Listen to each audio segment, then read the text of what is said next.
오늘 이 야고보서 5장의 말씀으로 의인의 기도라는 주제로 하나님의 말씀을 상고하겠습니다. 함께 읽으셨는데 오늘 본문 16절의 말씀은 이렇게 고백하고 있습니다. 의인의 간구는 역사하는 힘이 크다 말씀합니다. 그러면 의인이 누구인가 하는 것을 우리가 생각해 볼 필요가 있습니다. 그러나 사도 바울은 로마서 3장 10절 말씀에서 이렇게 단언한 적이 있었습니다. 의인은 없나니 하나도 없다. 그렇다면 오늘 본문에서 말씀하는 의인이 누구인가 하는 것을 우리가 먼저 생각해 볼 필요가 있습니다. 오늘 이 야고보 사도가 말씀하고 있는 의인이라는 사람은 절대적으로 죄가 없는 사람, 그 사람을 말하는 것은 아닌 것으로 보여집니다. 오늘 이 본문에서 말씀하고 있는 의인이라는 이 사람은 죄인이지만 회개함으로 하나님께 용서하심을 받은 사람, 그 사람을 의인이라 이렇게 말합니다.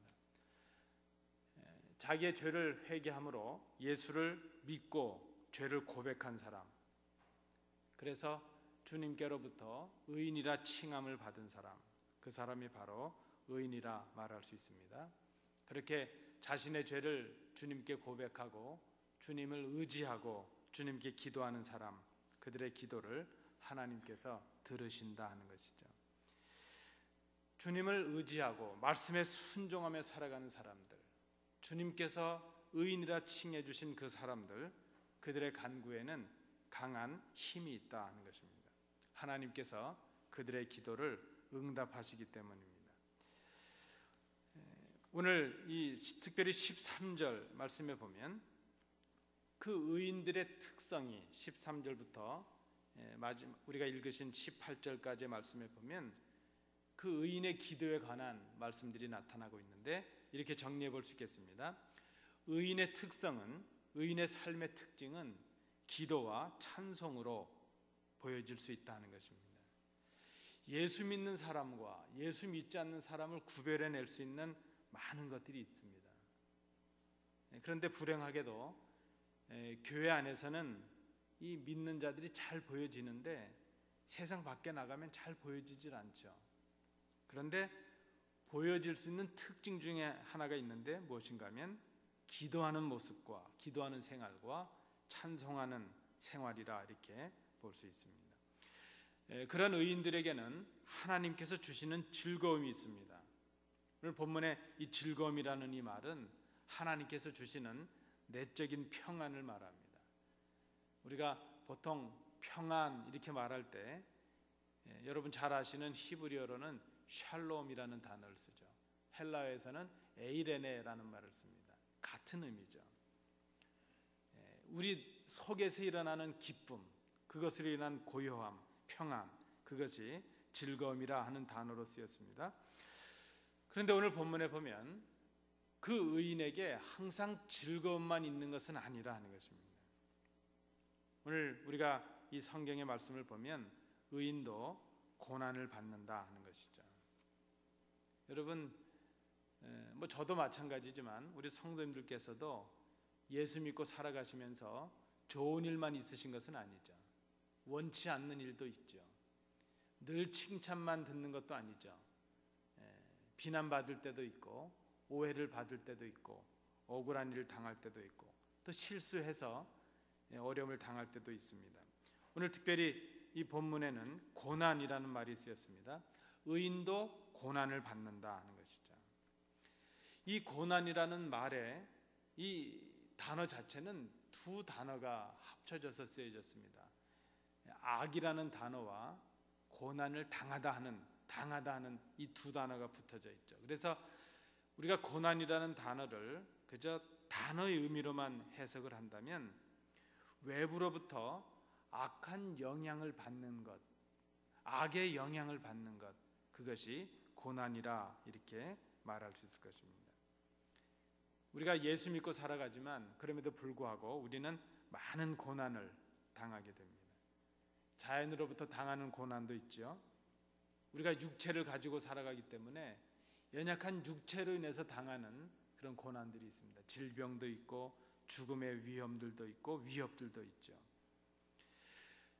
그런데 우리 믿는 사람들에게는 그런 일반적인 세상 사람들도 당하는 고난이 아닌 또 다른 고난이 더해지고 있는데, 그것은 복음을 위하여 당하는 고난이라 이렇게 말할 수 있습니다. 그리스도인은 그리스도를 따라가는 사람들인데 그리스도를 따라가는 그 삶 때문에 고난을 받을 수 있다는 것입니다. 빌립보서 1장 29절 말씀해 보시면, 그리스도를 위하여 너희에게 은혜를 주신 것은 다만 그를 믿을 뿐 아니라 그를 위하여 고난도 받게 하려 하심이라 하는 말씀이 있습니다. 어떻게 보면 우리가 예수 믿는다는 것, 또 복음을 증거하는 삶을 살아간다는 것, 그 자체가 고난의 삶이라 이렇게도 말할 수 있습니다. 그런 의미에서 믿는 우리가 세상으로부터 혹은 이런저런 모양의 고난을 당하지 않고 있다면, 우리에게 고난이 없고 늘 즐거움만 있다고 한다면, 어쩌면 이미 우리가 세상에 속한 사람이거나 아니면 우리가 그리스도를 경건하게 따라가는 그런 신앙인의 삶을 살지 못하기 때문이다, 이렇게도 볼 수 있다는 것입니다. 믿는 우리에게 고난은 필연적이라 말할 수 있습니다. 그런데 문제는 우리가 고난을 당할 수 있는데, 고난을 당할 때 믿는 사람은 세상 사람들과 달라야 한다는 것입니다. 즐거운 일이 있을 때 믿는 사람은 세상 사람들과 달라야 된다는 것이죠. 그래야 그리스도인이라는 것입니다. 보통 고난을 당하거나 어려움을 당할 때 사람들이 갖는 그런 삶의 태도는 무엇인가 하면 원망하는 것이죠. 그 고난이 설령 자기 때문에 비롯된 것이라 할지라도 남을 탓하죠. 그리고 불평을 쏟아놓습니다. 그러나 믿는 사람들은 오늘 본문에 보니까 고난이 임하게 되면 기도하라 하는 것입니다.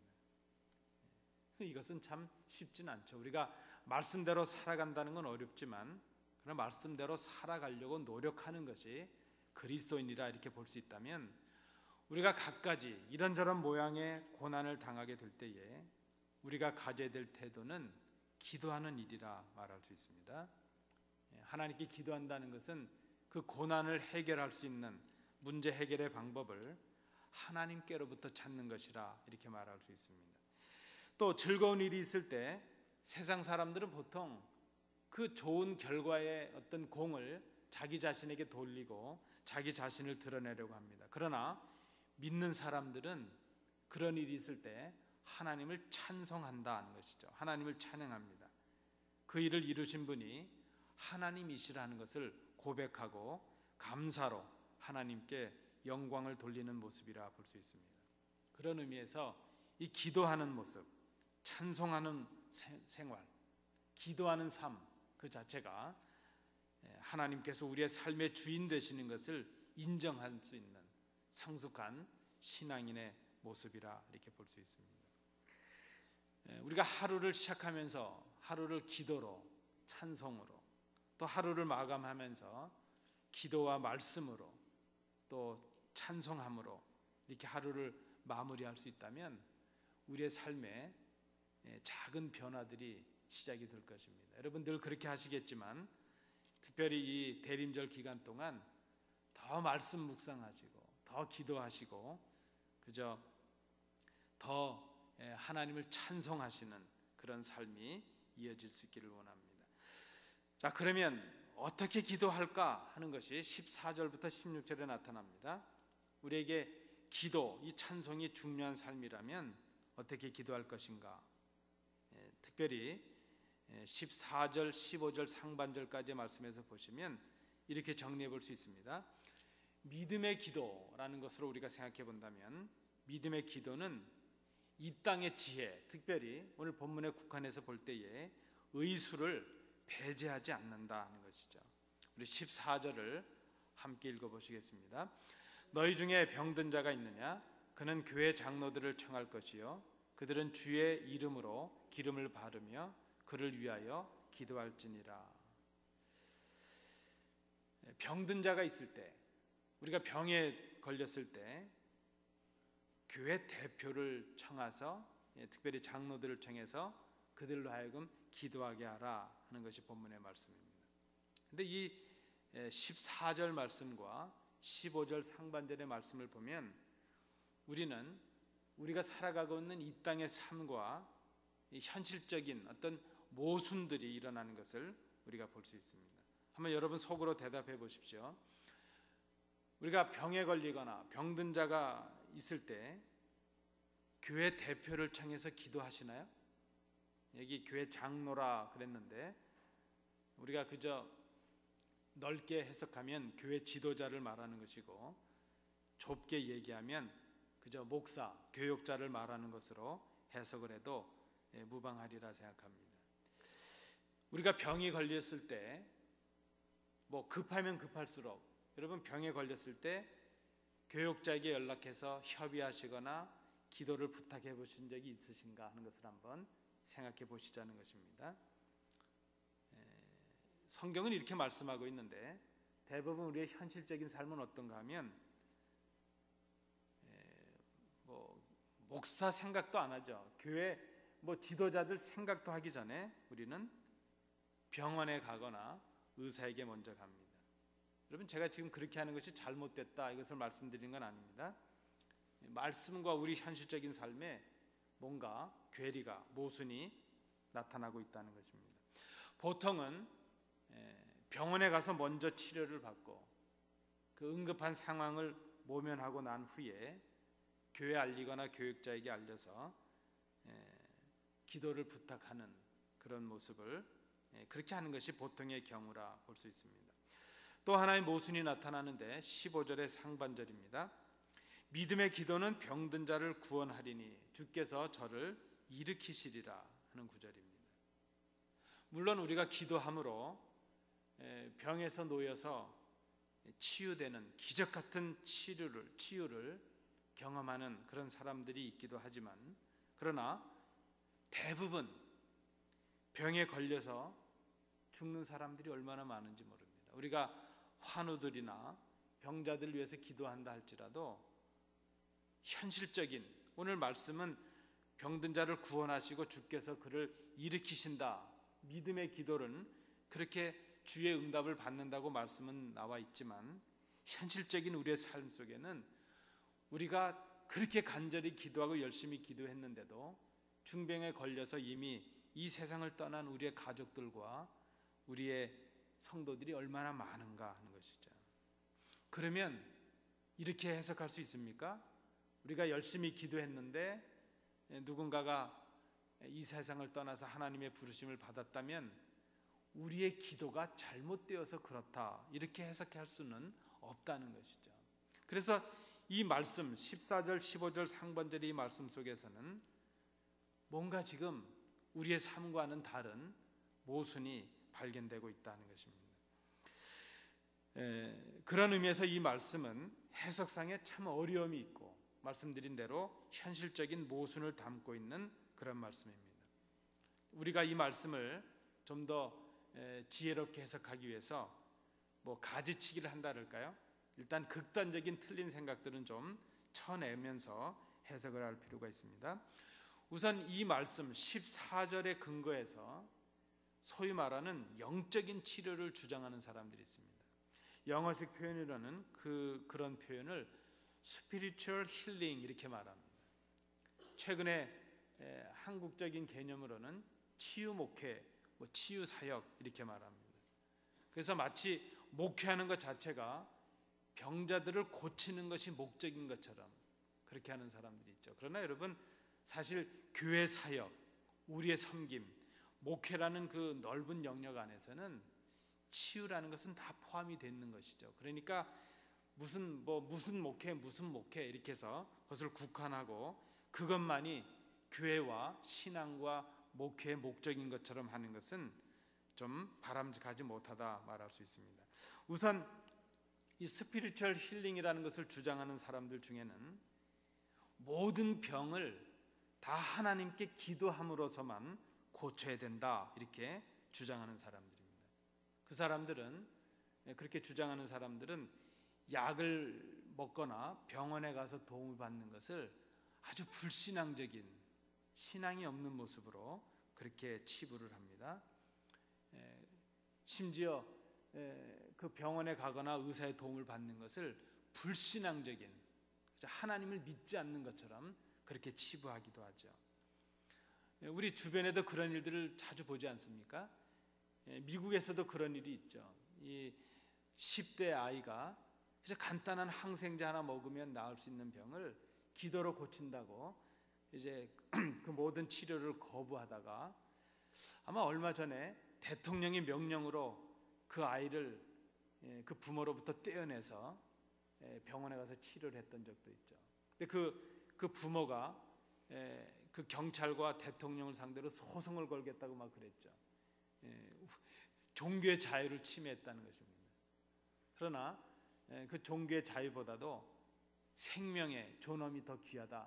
부모라 할지라도 자기의 신앙을 가지고 아이의 생명을 빼앗을 수 없다 하는 것이 어떤 그 당시에 공권을 집행했던 사람들의 생각이었습니다. 그 아이는 병원에 옮겨져서 간단한 치료와 항생 주사로 생명을 살릴 수가 있었죠. 유지할 수가 있었습니다. 자, 이런 극단적인 기도로만 모든 병을 고쳐야 된다 하는 것도 이 14절의 의미를 바로 해석한 것은 아니라 볼 수 있습니다. 14절을 다시 보시면 이렇게 기록이 되고 있습니다. 병든 자가 있는가? 병든 자가 있다면 교회 장로들을 청하라 하는 것입니다. 말씀드린 대로 교회 장로들은 교회 영적인 지도자들을 말하는 것이고요. 이 청함을 받은 장로들은 주의 이름으로 기름을 바르며 그를 위하여 기도하라 이렇게 권면합니다. 여러분, 오늘 의인의 기도가 믿음의 기도라고 말했는데 이 믿음의 기도는 단순히 우리가 생각하는 신비적인 기적을 바라는 기도가 믿음의 기도의 전부다 이렇게 해석하는 것은 잘못되었다는 것입니다. 의료적인 어떤 혜택, 의료적인 도움을 배제하는 것, 그것이 믿음의 기도다 이렇게 해석하는 것은 이 본문을 잘못 해석하고 있다는 것입니다. 오히려 그 당시에 기름을 바르라 이 말 자체도 이것을 너무 영적으로 해석해서 성령의 능력으로 기도하라는 의미다 이렇게 해석하는 분들도 있지만은, 그러나 이것은 14절 처음을 시작하면서 너희 중에 병든 자가 있느냐 하는 육체적인 질병의 문제로 우리가 이 본문을 접근한다면 기름을 바른다는 것 자체가 그 육체 질병을 일어난 의료의 행위라 이렇게 볼 수 있다는 것입니다. 그렇다면 이 본문을 또 이렇게 해석해서는 안 되겠죠. 그 당시에 이 교회 대표들은 다 어떤 의료인이었는가 이렇게 해석하는 것도 문제가 있을 것입니다. 지금과는 시대가 다르기 때문이죠. 어쩌면 그 시대에는 교역자들이 약간의 어떤 그 의료 행위에 실질적인 도움을 그 교회 성도들이나 환자들에게는 주었을 것이라 생각합니다. 저는 우리 이 목사님하고 그렇게 나이 차이는 많이 나지 않습니다. 우리 목사님하고 저하고 띠동갑인데 목사님께서 신학교에서 공부할 때와 제가 신학교에서 공부할 때에 큰 차이가 있습니다. 어떤 차이가 있는가 하면 제가 한번 목사님께 여쭤봤거든요. 저희는 장례와 결혼 주례나 장례식을 집례하는 것을 실제로 공부를 하죠. 결혼식은 어떻게 하는가 하면 교회 내에 그저 결혼식을 하지 못하고 사는 성도들을 실제로 잘 알아서 우리가 실습할 때에 교회 그 학교 신학교 채플실에서 실제로 결혼식을 주례를 하죠. 그것으로 시험의 평가를 받게 되죠. 장례식은 우리가 직접 하기가 어려우니까 장례식은 관을 갖다 놓고 그 삼배옷을 갖다 놓고 염하는 것을 직접 훈련하죠. 왜 그런가 하면 요즘은 그런 일이 없는데 드물게는 성도들 중에 식구가 돌아가면 목사님이나 장로님들이 와가지고 이 시신을 다 수습하고 염을 다 하고 하관까지 다 해주기를 바라는 분들이 있었다는 것입니다. 그래서 저희 때까지만 해도 저 때까지만 해도 그 시신을 염하는 걸 다 배웠죠. 실제로 저는 또 염에 참여해 본 적도 있었습니다. 그렇게 어떤 분들은 그 아주 교육자를 신뢰해서 그 가족의 그 시신 수습을 맡기기도 하죠. 근데 요즘은 다 그렇지 않죠. 요즘은 다 전문가들 그것을 또 직업으로 하는 분들이 맡아서 다 하게 되는 것을 보게 됩니다. 그 잠깐 시간이지만 시대가 이렇게 바뀌고 있죠.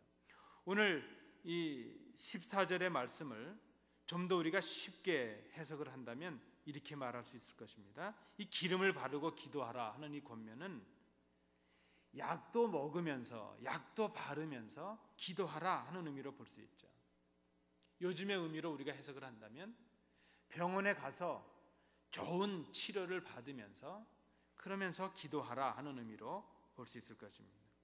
이 말씀드린 대로 14절의 의미를 그저 영적으로 기도로만 병을 고쳐야 된다 하는 그런 그 성경적 치유의 소위 말하는 스피리추얼 힐링의 성경적인 근거로 삼는 것은 바람직한 해석이라 말할 수 없다는 것입니다. 우리의 신앙과 우리의 교회 생활의 주된 목적이 병 고치는 데만 있는 것이 아니기 때문입니다. 또 우리 성경에 보면 주님께서도 실제로 의사를 필요로 하는 것을 부정하진 않으셨습니다.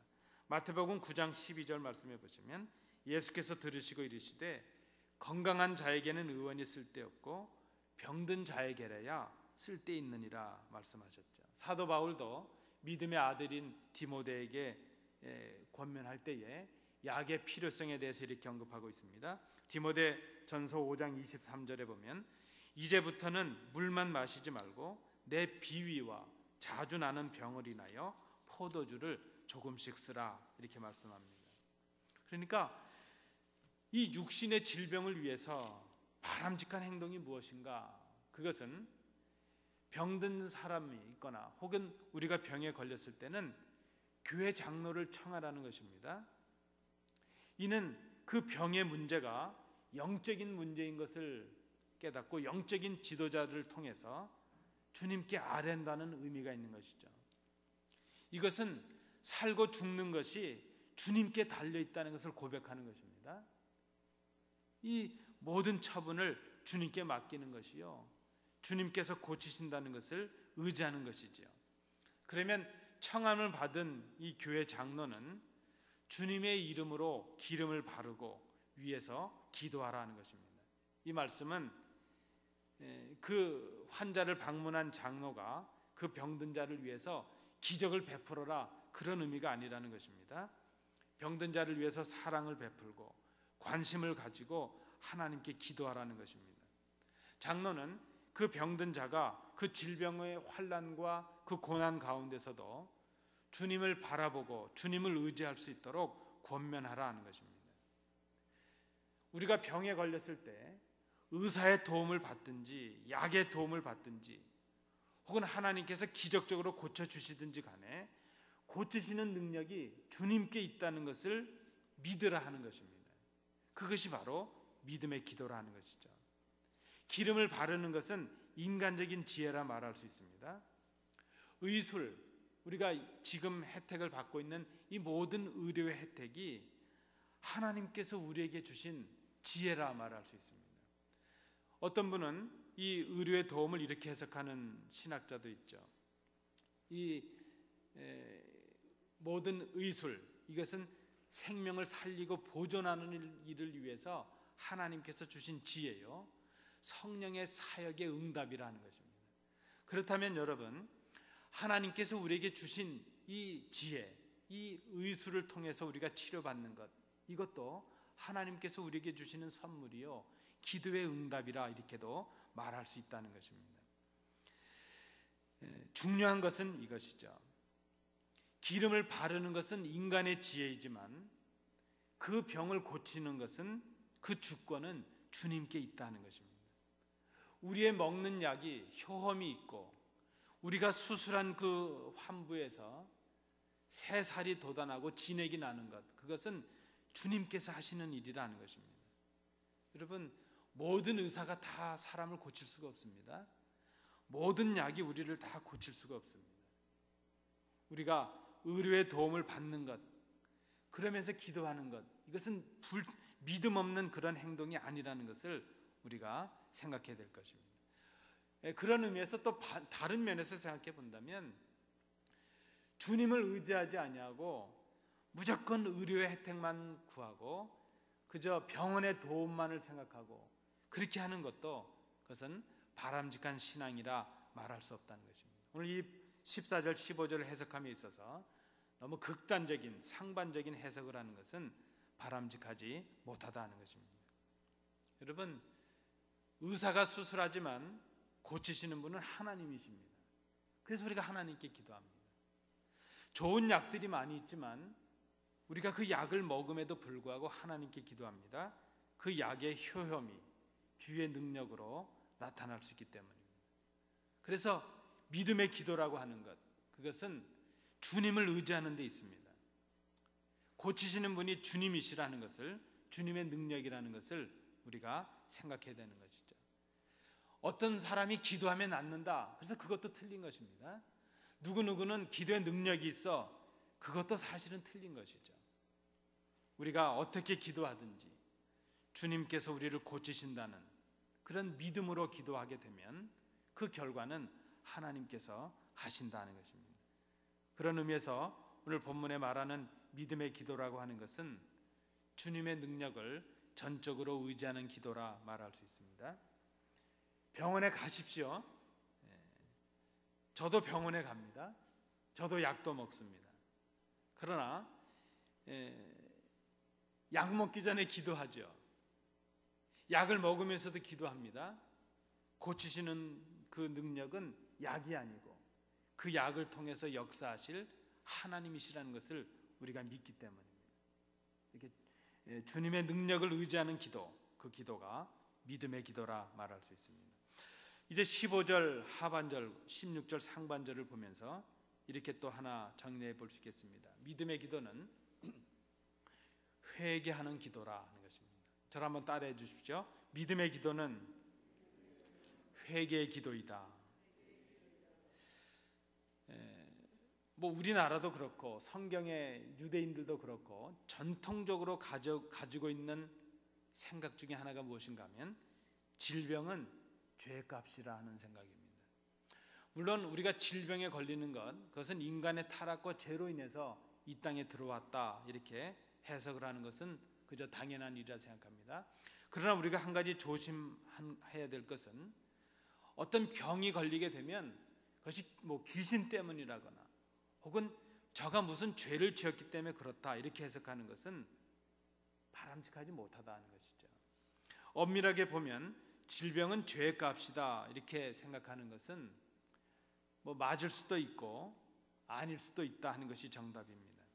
그러나 모든 질병이 죄값이다 이렇게 해석하는 것은 잘못된 생각이라 이렇게 말할 수 있습니다. 특별히 우리가 교회 생활을 하면서 조심해야 될 부분이 이것입니다. 뭐 어려운 일을 당하거나 고난을 당하거나 혹은 육신적인 질병이 걸린 성도들, 우리 형제들을 만나게 될 때 우리가 조심해야 될 말이죠. 혹 이렇게 얘기하시면 어떨까요? 당신 지금 병 걸렸는데 잘 생각해봐. 뭐 잘못한 거 없나? 죄값이야. 이거 다 죄값이야. 이렇게 말하는 것은 조심스럽다는 것입니다. 우리가 우리 스스로를 향해서 고난을 당하거나 질병이 걸렸을 때 그저 하나님 앞에 내가 무언가를 잘못한 것이 있는가 자기 자신을 돌아보며 하나님께 회개하고 기도하는 것은 참 의미가 있습니다. 그러나 다른 사람을 향해서 누군가가 고난을 당하고 어려움을 당하고 질병에 놓였을 때에 죄값이 아닌가 생각해보라 이렇게 말하는 것은 형제의 사랑을 실천하는 면에서도 바람직하지 못하다는 것입니다. 왜 그렇습니까? 때로 하나님께서는 우리를 훈련하시기 위해서 우리를 연약하게 하실 때가 있다는 것입니다. 우리를 연약하게 하셔서 우리를 연단하시고 우리가 그 연단의 과정을 잘 넘어설 때에 우리를 통해서 하나님께서 영광을 드러내시기 위해서 우리를 잠깐 동안 연단의 과정 속에 두실 때도 있다는 것입니다. 그러니까 우리가 모든 질병을 다 죄값이다 이렇게 특별히 남을 향해서 그렇게 말하는 것은 조심해야 될 부분이라 말할 수 있습니다. 자, 어쨌든 우리가 병에 걸리거나 혹은 고난을 받을 때 스스로를 돌아보면서 하나님 앞에 회개하는 것, 그것은 우리를 은혜의 자리로 이끌어준다 볼 수 있습니다. 오늘 본문에 보면 이렇게 말하고 있습니다. 서로 죄를 고백하며 기도하라 그랬습니다. 이렇게 서로 죄를 고백하면서 기도하는 것, 이것은 서로를 용서하고 화해함으로 기도하라는 의미가 담겨져 있습니다. 또 서로 죄를 고백하며 기도하라 하는 것은 서로의 부족을 보완해 주라 하는 그런 의미가 있습니다. 그리고 또 한 가지, 서로 죄를 고백하며 기도하라 하는 것은 그렇게 서로 죄를 고백하고 기도함으로 공동체의 정결함을 회복하며 기도하라 하는 의미가 있다는 것입니다. 우리가 기도할 때에 회개함으로 기도해야 될 이유는 하나님께서 우리의 정결함을 요청하시기 때문이죠. 그리고 우리가 하나님께 회개할 때에 우리를 하나님께서 용서하심으로 우리를 의롭다 하시고 의인으로 만들어 주시기 때문입니다. 그렇게 회개하는 사람의 기도, 그의 기도가 바로 의인의 기도요, 그런 사람이 주님을 의지하는 믿음으로 기도하는 사람이 될 수 있기 때문입니다. 여러분, 우리가 기도한다 말하는데요, 우리가 기도하면서 우리가 실수하고 우리가 범하는 큰 그 오류 중에 하나가 무엇인가 하면 기도하는 것을 우리의 일방적인 간구로 생각한다는 것입니다. 여러분, 우리 기도는 우리가 하나님 앞에 간구하는 부분도 있지만 상당 부분 우리의 기도는 하나님의 뜻을 발견하는 게 우리의 기도여야 됩니다. 우리가 왜 기도합니까? 하나님의 뜻이 무엇인가를 깨닫기 위해서 기도하는 것이죠. 우리가 기도한다는 것은 우리 방식이 아닌 하나님의 방식을 배우는 것, 그것이 기도입니다. 오늘 16절에 의인의 간구라는 이 말 자체도 말씀드린 대로 의인의 간구라는 것은 하나님 앞에 회개함으로 하나님께 용서함을 받는다는 의미로 의인이라는 말 자체가 쓰이고 있다는 것을 우리가 생각해야 됩니다. 하나님 앞에 회개하는 기도, 회개함으로 용서함을 받는 기도, 그래서 의인의 기도가 되고 믿음의 기도가 되는 것, 그것이 바로 능력 있는 기도의 비결이라 이렇게 말할 수 있습니다. 하나님의 말씀에 자신을 비추어서 회개하면서 간구하는 기도, 회개하는 기도, 그 기도가 바로 의인의 기도라는 것이죠. 이 의인의 기도는 믿음의 기도요, 하나님께서 응답하시는 기도라 말할 수 있습니다. 여러분, 그래서 우리는 날마다 회개합니다. 기도할 때마다 회개합니다. 기도할 때마다 우리의 부족을 돌아봅니다. 하나님의 말씀에 비추어서 우리의 부족함과 연약함을 고백합니다. 우리가 다른 사람의 부족함을 말하는 것은 비난이 되지만 나 자신의 부족함을 하나님 앞에 고백하는 것은 의인의 기도가 된다는 것입니다. 그래서 우리는 날마다 내 부족을 하나님 앞에 고백합니다. 사람들은 우리의 부족을 말하고 비난을 합니다. 그러나 우리가 하나님 앞에 우리의 부족을 고백하면 하나님은 그 부족을 메우십니다. 그래서 오늘 이 본문에 서로 죄를 고백함으로 기도하라 하는 이 말 속에는 그저 단순히 회개하며 기도하라는 의미를 넘어서는 큰 의미가 있다는 것입니다. 아까 말씀드린 대로 서로를 용서하고 화해하라는 것이고 서로의 부족을 채워주라는 것이고 이 공동체를 정결하게 세우라, 회복하라 하는 의미가 있다는 것입니다. 이제 야고보 사도는 17절 18절 말씀에서 그 능력 있는 기도의 실제 예를 들고 있습니다. 엘리야라는 사람을 들었습니다. 두 가지로 우리가 정리해 볼 수 있겠습니다. 첫째는 엘리야는 완벽한 사람이 아니었다는 것이죠. 오늘 본문에는 이렇게 기록이 되고 있습니다. 엘리야는 우리와 성정이 같은 사람이었다 기록합니다. 엘리야는 우리와 같은 사람이었다. 우리와 같이 연약한 사람이었습니다. 엘리야는 기인이거나 초인이 아니었습니다. 요즘으로 하면은 슈퍼맨이죠. 요즘엔 어벤져스라는 아주 그 슈퍼맨 군단들이 미국 영화에도 나오는데요. 그런 초인이 아니었다는 것입니다. 그는 우리와 똑같이 고난을 당하기도 하고 슬픔을 당하기도 하고 또 실패의 경험을 가진 사람입니다. 만약에 엘리야가 특별한 사람이었기 때문에 특별한 기도를 했고 능력 있는 기도를 했다면 우린 이 본문을 보면서 실망할 수밖에 없습니다. 그러나 엘리야는 연약한 모습을 성경이 기록하고 있습니다. 엘리야의 모습을 기록하고 있습니다. 여러분 아시는 대로 엘리야는 갈멜산에서 바알 선지자들과 기도로 싸워서 승리했던 경험이 있었습니다. 그런데 얼마 지나지 않아서 그는 이세벨이라는 사람의 간교한 술책에 빠져서 도망자의 신세가 되고 말았습니다. 그는 도망하다가 로뎀나무라는 그 한 나무 아래서 너무나도 괴롭고 힘들어서 하나님 앞에 그렇게 간청하죠. 하나님 차라리 죽여주십시오. 이렇게 애원하는 모습을 봅니다. 아주 절망하고 좌절하고 나약한 모습을 우리에게 보여주고 있습니다. 아니 이 사람이 얼마 전에 그렇게 바알 선지자들을 당당히 대적했던 그 사람이었을까 할 정도로 아주 연약한 모습을 보입니다. 그는 우리와 똑같이 연약한 사람이었습니다. 슬픔을 당하고 약해지고 좌절하고 낙심하는 사람이었습니다.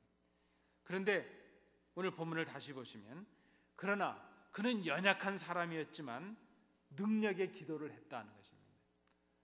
하나님의 응답을 받는 기도를 했다는 것이죠.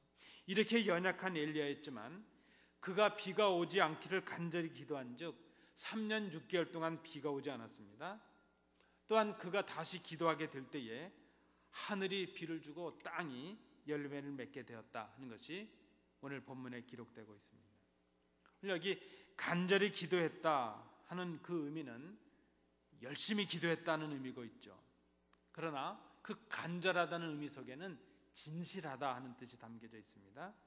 그것은 그가 열심히 기도했건 진실하게 기도했건 그 간절이라는 말 속에는 그 엘리야의 열심보다 더 우리가 중요하게 깨달아야 될 것이 무엇인가 하면 하나님의 능력을 신뢰했다는 의미가 있다는 것입니다. 우리가 기도하다가 실망할 때가 있습니다. 그리고 우리가 잘못 생각할 때가 있습니다. 열심히 기도하지 않아서 응답이 안 됐다. 열심히 기도하는 것 중요하지만 기도의 응답은 우리의 열심에 달려있는 것이 아니라 하나님의 주권 속에 있다는 것을 우리가 생각해야 된다는 것이죠. 그래서 오늘 이 본문에 간절히 기도했다 하는 그 의미 속에는 열심히 기도했다, 진실하게 기도했다 하는 것보다 더 중요한 의미가 있는데 하나님의 능력을 의지함으로 기도했다 하는 그런 의미가 있다는 것입니다. 지금 이 엘리야의 예를 들고 있는 야고보 사도의 그 의도가 무엇인가? 그것은 바로 기도의 능력이 엘리야 사람에게 있었던 것이 아니었다는 것입니다. 그는 우리처럼 그렇게 연약했던 사람이었다는 것입니다. 근데 그가 하나님의 능력에 기도의 응답을 받을 수 있었던 것은 엘리야의 능력이 아니라 하나님의 능력이었다는 것을 지금 이 야고보 사도가 말하고 있는 것이죠. 그러니까 우리처럼 연약한 사람도 하나님의 응답을 받을 수 있고 기도의 능력을 우리가 나타낼 수 있다는 것입니다. 믿는 우리가 이 기도의 능력을 통해서 기도를 통해서 하나님의 능력을 힘입을 수 있기 때문입니다. 여러분 그저 마음이 힘드시고 고난과 역경 속에 계십니까? 기도하십시오. 믿는 사람들에게 이 기도는 하나님께서 주시는 위로의 선물입니다. 우리가 기도할 때에 하나님께서 우리에게 평안을 주시고 문제 해결의 역사를 주시고 하나님의 뜻을 깨닫게 해주심으로 우리에게 위로를 주십니다. 우리가 원하는 것이 지금 당장 이루어지지 않는다 할지라도 우리가 기도할 때에 깨닫게 해주십니다. 하나님의 때를 기다릴 수 있게도 해주십니다. 우리가 고난 중에 나를 의지하고 다른 사람을 의지하고 세상적인 방법을 구하면 실망한 일밖에 없습니다. 그러나 우리가 고난을 당할 때 하나님을 의지하는 것, 그것은 바로 기도입니다. 그러면 하나님께서 우리에게 응답해 주십니다. 오늘 말씀으로 우리가 나눈 것처럼 믿음으로 하는 기도, 그것은 회개함으로 하는 기도요, 하나님의 능력을 구하는 기도라 말할 수 있습니다. 의인이 누구인가? 의인은 완벽한 사람도 아니고 무결점의 사람도 아닙니다. 능력 있는 사람이 아닙니다. 오늘 본문이 말씀하고 있는 의인은 연약한 사람이요, 고난도 자주 당하는 사람이요, 그저 무능한 사람입니다. 그러나 그 의인은 하나님만을 의지하는 사람입니다. 그래서 하나님을 의지하고 믿음으로 기도하는 사람, 그 사람이 바로 의인이요, 그 의인이 하는 기도가 믿음의 기도입니다. 믿음의 기도는 기도하는 사람의 열심이나 능력에서 나타나는 것이 아니라 그 응답의 주권이, 능력의 주권이 주님께 있음을, 하나님께 있음을 의지하고 확신하는 기도라 말할 수 있습니다. 이런 의인의 기도는 역사하는 힘이 있고, 이런 기도는 영향력이 있는 기도가 될 수 있다는 것입니다. 오늘 이 말씀을 기억하시면서 우리의 기도를 다시 한번 살피시고 성숙한 기도로 주의 은혜를 누리시는 우리 성도들 되시기 바랍니다.